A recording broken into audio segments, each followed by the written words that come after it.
and welcome to this special show on CNBC TV18. A quarter of its loan book gone bad, a net loss of over 5,600 crores in just the fourth quarter alone, a halt in corporate lending and a shrinkage in its international operations. IDBI Bank clearly finds itself in choppy waters, and the government finds itself desperately looking for a solution. Now, CNBC TV18 has learned from sources that the government is now considering selling a significant stake in IDBI Bank to Life Insurance Corporation. And post the completion of this deal, LIC will hold 51% stake in IDBI Bank. Sapna Das is here with more details on this development. Sapna, what do we know so far? What have you been able to pick up from your government sources? Hi, Ritu. So basically, this story has been doing the rounds now for quite some time.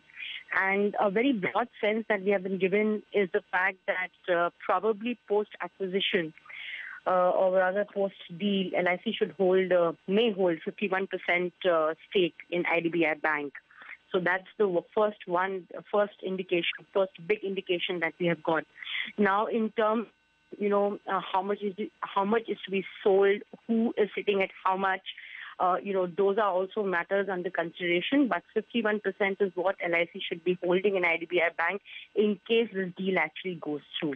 That's a clear indication, because then this will give LIC probably clear ownership rights as well. We also understand that, during the financial year, looking at IDBI Bank's position and in terms of the NPAs, probably 18 to 20 odd thousand crores of capital infusion would have been required from the government's end.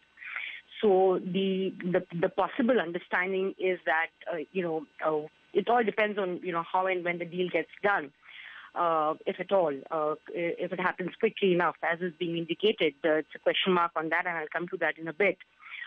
Basically, this would entail LIC kind of, cleaning up the NPAs, or rather taking charge of IDBI Bank's NPAs immediately. The third aspect that is also being, flagged off is the fact that this could basically, give a new life to IDBI Bank in the sense like a behemoth, because you have a big giant like LIC taking control. So there will be some synergies of scale. We really don't know the exact nature of those synergies, but this is another point that is being flagged off. We need to keep this in mind. The fourth we understand is, of course, regarding that 15% investment cap and, IRDA's queries on that front, the regulator, we have been given a sense that probably a reapproval is being taken. Also keeping that particular aspect in mind, there could be some other queries as well that the insurance regulator could have raised. So probably the proposal has gone back already, or will be going back to the LIC board, and we'll see how it goes. The sense that we had been given was that probably 2 to 3 weeks, you could hear some kind of announcement, but some quarters are also indicating that it could be earlier than that. So it's a bit of a, 50-50 as of now. But a clear sense coming from the government that, yes, they are active on this front. Now, the second thing that we need to keep in mind probably, or this is something that a lot of people have already raised the question, possibly conflict of interest, because LIC also holds substantial stake in other banks, not just Corporation Bank, or even IDBI Bank for that matter. Anyway, that is going the deal right now. But like State Bank of India, OBC, Punjab and Sindh Bank, SBI, so once LIC becomes a bank, that's the impression that we have been given if this deal goes through, then what happens to the other shareholding that it holds in the other public bank? That could be one issue that may be raised. The second, of course, is that in terms of other compliances, regulatory approvals coming in, we really don't know what will be the situation on that front. The comfort for the government probably is the fact that, this could be a government-to-government transaction, like, say from Government of India shareholding to LIC buying out. So to that extent, I suppose the objections or whatever, the queries that may be raised are easier to handle probably, or, limited to that extent. But we have to really see how it really goes. So this is what we're given to understand. Just have to keep our eyes and ears open as to how this development now proceeds. A clear indication from the government at least. So one question of conflict of interest that I have already raised, that may be one of the issues. There could be a couple of others. The other comfort, of course, for the government is that this is not under the Bank Nationalization Act. IDBI is under the Companies Act. So to that extent, I don't think too many amendments are required. But there was also an IDBI Bank Repeal Act that happened a couple of years ago when the FI had been turned into a bank. So there could be something on that front, some queries that had been, some parliamentary assurance that had been given that, the government will continue to be the majority stakeholder. Probably that point also may be raised, if at all. So this is what we are given to understand. So, in principle, a very clear indication coming in that the deal is on, but in what shape, how, when, and what happens to all these approvals, queries, that's still a matter of time. All right, Sapna, but thank you very much for bringing us those details. And as Sapna was mentioning, there are several questions that need to be raised at this point of time. The only thing that we're getting a clear indication of from the government is the fact that they are looking to sell a majority stake to LIC. And post the completion of this deal, LIC will be a 51% shareholder in IDBI Bank. To get more clarity on how this process will unfold and to understand what LIC can and cannot do in this situation, I am now joined by Mr. D.K. Mittal, former Secretary, Department of Financial Services, Ashwin Parekh, Managing Partner at Ashwin Parekh Advisory Services, as well as R. Gopalan, former Secretary, DFS and Department of Economic Affairs. Gentlemen, all of you, thank you very much for joining us here on CNBC TV18. Mr. D.K. Mittal, if I could start by asking you first, what do you make of this, new news that we've picked up? LIC may become the promoter of IDBI Bank. Well, technically it is possible, but there are three regulatory hurdles which need to be crossed. One is the IRDA, that if you're going to hold equity above a certain percentage, which I believe is 20%, you need their approval. And they normally have not been granting these approvals. Second is RBI, that you hold equity about 10%, rather 5%, then you need their prior approvals. In this case, it's going to 15%, that's a pretty lot, so whether they will permit. And thirdly, SEBI, that IDBI is a listed company. I think we've lost the line with Mr. Mittal and we'll try to reconnect. But in the meantime, Mr. Gopalan, sir, your thoughts as well. What do you make of this whole development where, in what the government thinks is divestment, it is looking to make Life Insurance Corporation the promoter of IDBI Bank? Well, I will put it this way. First of all, it's a big principal change. Now, what will happen is that IDBI will now become, in some sense, a private bank with more than 50% out of government control. And therefore, all the regulatory oversight which RBI does to the private banks can be had in respect of IDBI Bank. To that extent, RBI will be in a much more hands-on position to actively pursue IDBI Bank out of its present status and then come back to health. This is one.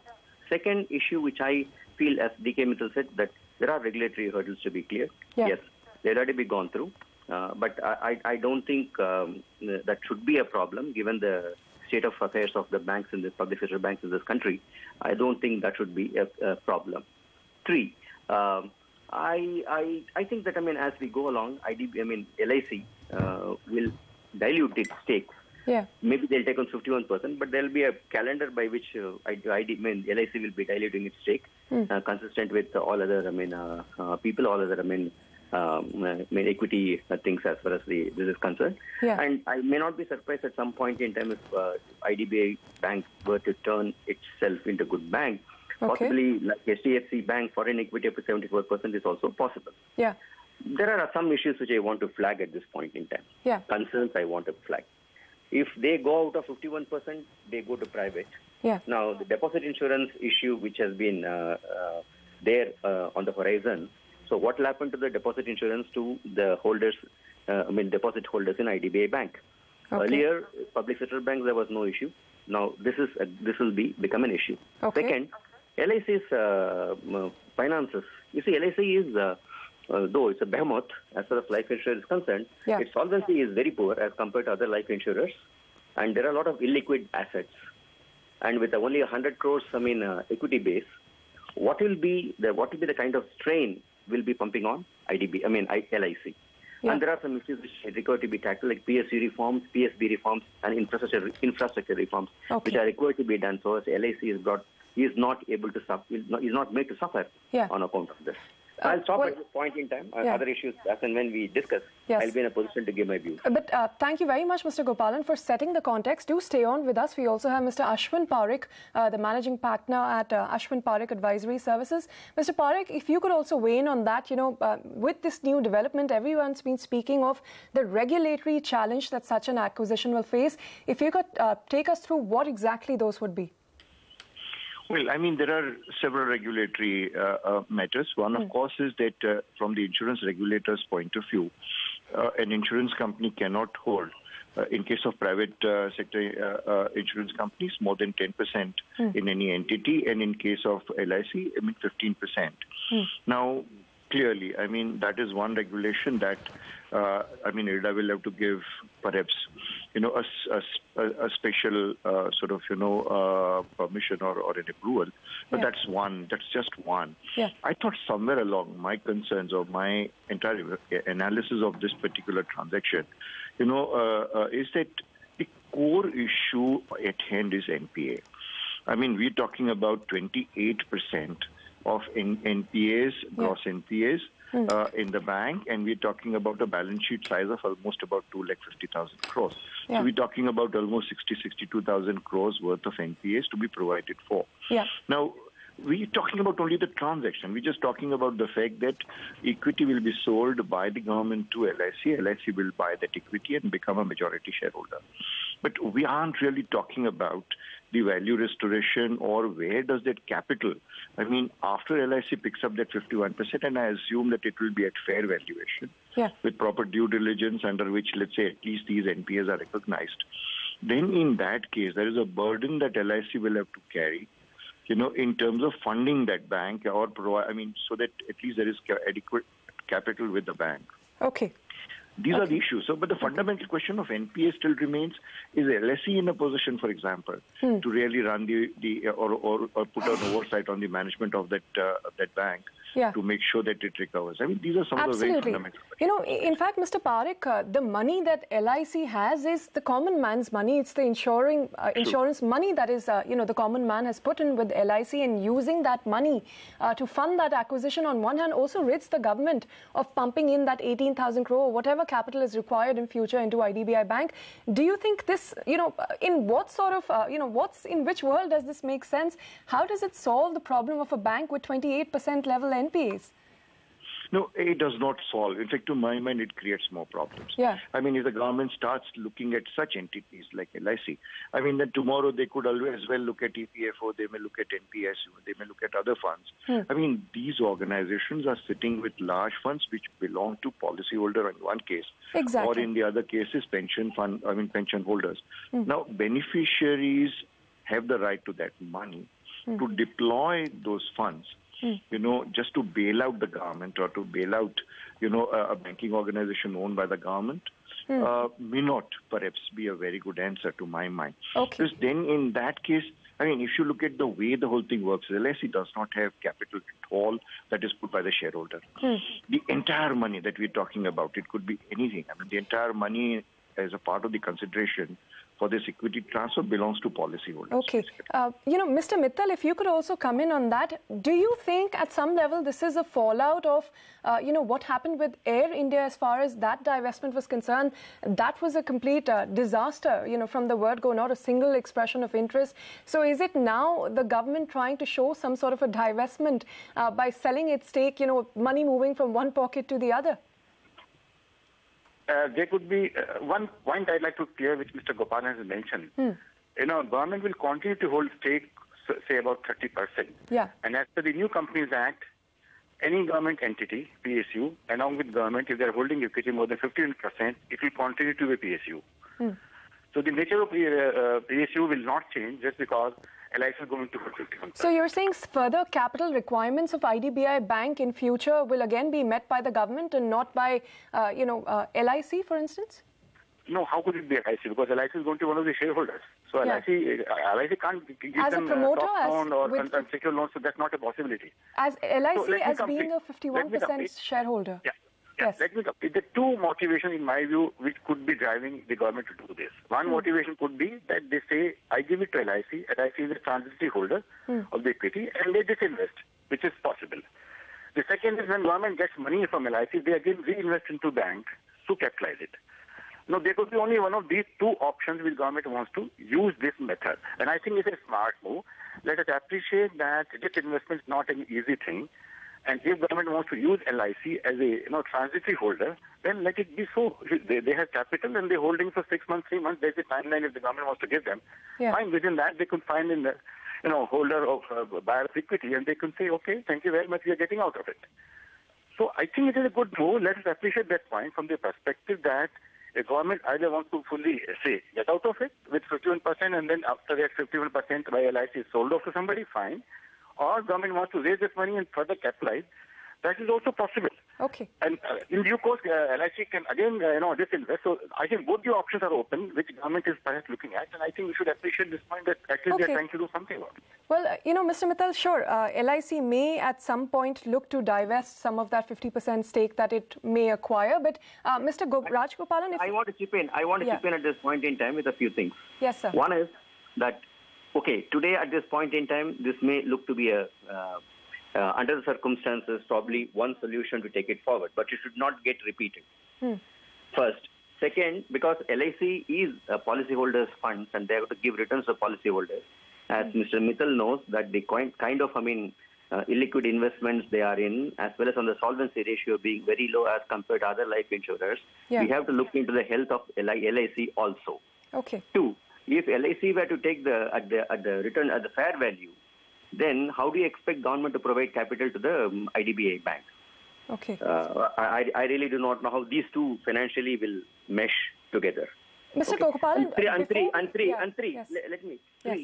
LIC has never been has never been in the management seat of companies in which they have invested.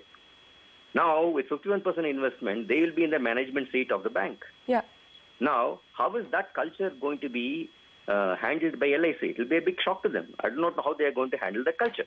I think there are issues which remain at this point in time. Maybe solutions will emerge as we go along.